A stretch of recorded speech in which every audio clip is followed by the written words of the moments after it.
Now I can show you how to calculate the basic parameters which are usually calculated for experimental data. Let's calculate first the average of our concentrations. To do this, we can use a function that's called average. Here we will have the average of concentration, also in milligram per liter. We start from the equal sign, and our function is called average. Here is even a suggestion from the program. The bracket is open, and we just mark our three values which we want to use for calculations. Here is the average of our concentration. We perform the same calculation for the rest of the samples. And here is the average, which is actually our final result. We should also calculate the standard deviation for our concentrations. To calculate standard deviation, we also use a function that makes the calculations very quick. The function is called STDEV. It's standard deviation of the sample. And we also do the same operation as before with the average. I press enter each time I mark the cells. Probably your lab assistant will want that you don't use the function standard deviation for calculating your standard deviation, and he or she will prefer that you use the equation instead. Of course, you can perform the calculations based on the equation also in Excel. I will show you how to do that. Let's mark this data so I know what the calculations refer to. Copy, paste. So according to the equation, first we need to calculate the difference between the single values of the concentration and the average. So let's describe the column. It's average equals this minus average, which is the same for all three absorbances. So we draw this down. Later we need to calculate the square of it.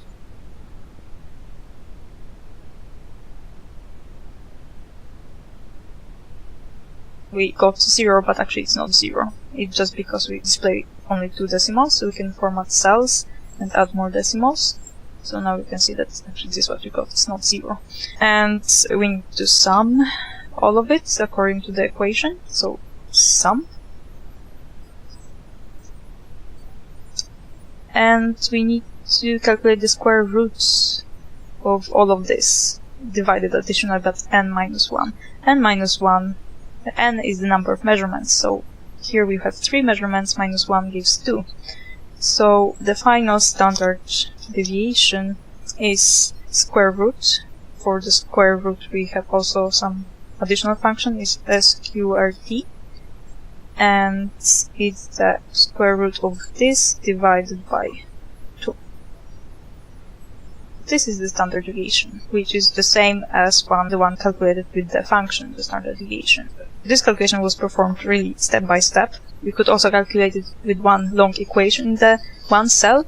It's not recommended because then it's very easy to do a mistake, but let's try to do this anyway. So the final procedure that is done in this calculation is square root, sqrt. Now we need the brackets, and in the bracket we will have the sum. So we need some additional brackets, sum of squares of these differences. So let's square all of them. Close, and this sum is divided by n minus 1. Divide by 3 minus 1. We need to close the bracket, so all the operations are closed, as you see, and we need 1 bracket more. So such method is a bit more complicated, and it's very easy to have 2 little brackets, for example, or do some another mistake. So I press enter, and as you see, is everything okay? So lab assistants probably will want you to calculate standard deviation in such a way, just to show that you understand the equation itself.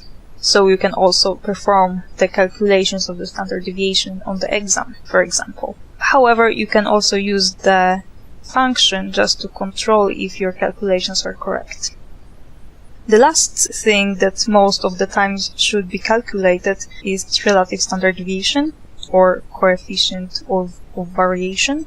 So it's called RSD or CV, and it's expressed in percentage. Relative standard deviation is calculated with this equation. So we divide standard deviation by average and multiply by 100. So this we can just draw divided. This we don't need because it doesn't refer to any values. Now we can just check if everything is correct. Yes, these values are correctly marked. The last thing that we should do is like preparing the table, making it a bit more useful. So now we can format the cells, correct the number of decimals, like 2. These we can bold, and we can create a table, and we can center all of it also. Such prepared table we can copy and paste into the Word program, where you actually wrote your report. So let's mark it, copy it, and paste with this function. You can just mark it once again and choose the autofit option, autofit to window. So this is how you can present your results calculated in Excel. It was the last operation performed in this tutorial. If you have any questions, please contact me using my email address, which I placed under the video.